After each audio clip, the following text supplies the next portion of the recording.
Well, it's that time of the day again here on France 24, where we take a look through the world's press for you. Owen Fairclough joins me now in the studio. Good morning. Morning, Captain. Owen, now xenophobic murders, of course, in South Africa are still dominating headlines worldwide, but you've been looking at how it is being reported by the South African press. Tell us more. That's right. If we take a look, first of all, at the front page of the Mail and Guardian in South Africa, we should just be able to see a mock-up of it now. That really summarises this crisis. Mob Nation, a story of a country that's exploded. The paper's devoted more than a dozen pages to this story, some extremely powerful images and reporting. We take a look inside the paper. One of their features headlined "Inside the Mob," where one of their reporters travels through one of the shanty towns of Johannesburg with a 20-year-old man, a self-confessed killer of foreigners. He states quite simply, it's war, and there are some extremely crude methods by which they select foreigners, simply walking up to them, asking them words in Zulu. When people don't understand or aren't able to respond, they're beaten, attacked, or even worse, murdered. If we move on through the paper, another feature that caught my eye, why the police blew it. This is, of course, looking at the problems that the authorities have had in coping with this crisis. The army having to be deployed onto the streets because the police simply can't deal with these rampaging mobs. This piece says that this is all down to the restructuring of the South African police service in 2006, which effectively halved the force.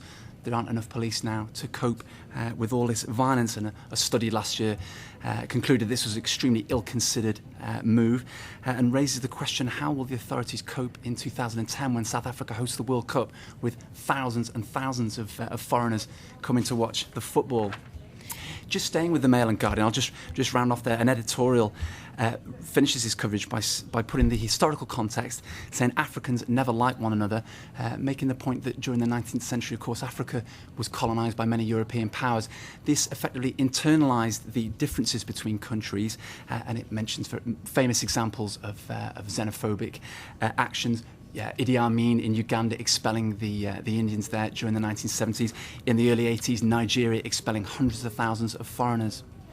Now, talking about neighbours and neighbourhood cooperation or lack of, let's go to Burma, Owen, where Thailand is trying to put pressure on Burma to allow to get the government to get more aid in for the cyclone victims. But that hasn't stopped papers there casting a critical eye, perhaps, on this relief effort. That's right. I was looking at the Thai paper Nation. This is in the run-up to a conference this weekend on distributing the aid and looking at how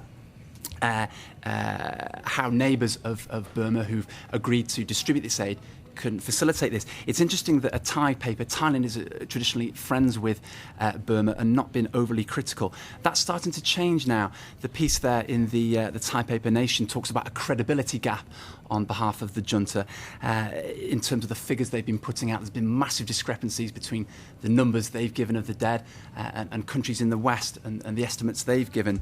And this piece just raises the question, can Burma actually manage all the aid that's been given to it? Just staying with that subject as well, a piece in the Hindustan Times of India caught my eye, makes the point that the junta was initially condemned for refusing aid, but this piece actually says, look who's talking. India, in the wake of the tsunami in 2003, actually refused a lot of state aid. So again, look who's talking.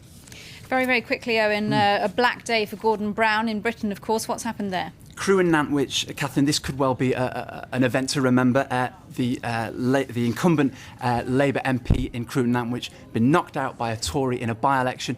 Many pundits now wondering whether this could be the beginning of the end of the Labour government in Britain. This is on the back of disastrous local elections in the UK. Thank you very much indeed, Owen Fairclough, for that review of today's World Press. We'll be back very shortly, but stay tuned to France 24. Thank you.